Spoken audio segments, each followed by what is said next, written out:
नमस्कार, मैं हूं शिवम तनेजा और आप देख रहे हैं मीडिया हलचल। बात यूपी की खबरों की करेंगे। इस समय हमारे देश में बीजेपी की सरकार है, वहीं ज्यादातर राज्यों में भी बीजेपी का शासन है।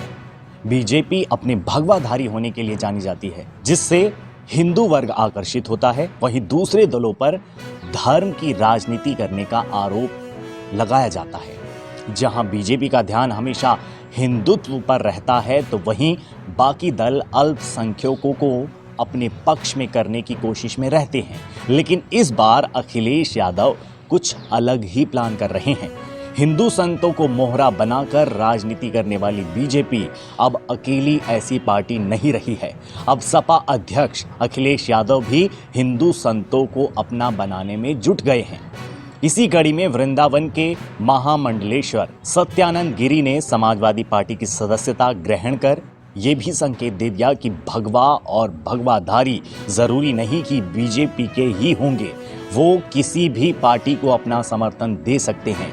बीजेपी हिंदुत्व के नाम पर खूब ढोल पीटती है।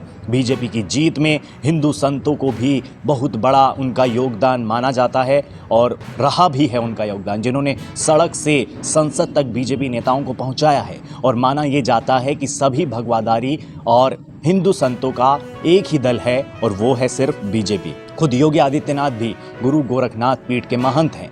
वहीं पीएम मोदी को भी देश के सभी बड़े संतों का संरक्षण प्राप्त है। ऐसे में अब बीजेपी का ही सिर्फ हिंदू दल कहलाना सही नहीं था, लेकिन समाजवादी पार्टी ने अब बीजेपी के इस अहम को तोड़ दिया है।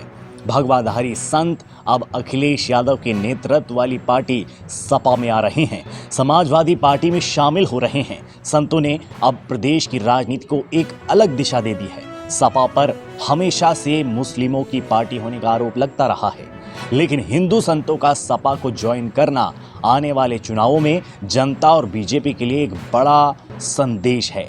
अब जब हिंदू संत सपा में आ रहे हैं तो सपा के रीति रिवाजों को भी बदलना लाजमी है। और ऐसा हुआ है जब वृंदावन के महामंडलेश्वर सत्यानंद गिरी ने सपा की सदस्यता ग्रहण की तो गोवर्धन महाराज का 56 भोग प्रसाद उनको सौंपा। पहले सपा को हिंदू संत समाज का आशीर्वाद मिलता था, लेकिन इस बार संतों का संग भी मिल रहा है।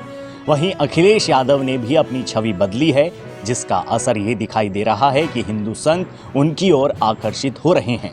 संत समाज अब उनके साथ भी चलने के लिए तैयार हो चुके हैं। अखिलेश यादव लगातार अपनी छवि सुधारने के लिए अलग अलग मंदिरों और संतों के पास जाकर उनका आशीर्वाद ले रहे हैं। वही माना जा रहा है कि अयोध्या के ब्राह्मणों ने भी लखनऊ आकर अखिलेश यादव को अपना समर्थन दिया है। अब संतों का आगमन भी आगामी चुनावों में सपा के लिए शुभ संकेत है। ऐसे में माना जा रहा है कि भगवा राजनीति का प्रदेश में विस्तार हो रहा है। भगवा संतों को शायद बीजेपी से वो नहीं मिल पा रहा जो उन्हें चाहिए, जिसके चलते वो सपा की ओर रुख कर रहे हैं। और बीजेपी को भी अब ये समझने की ज़रूरत है कि भगवा सिर्फ उसी का ही नहीं है।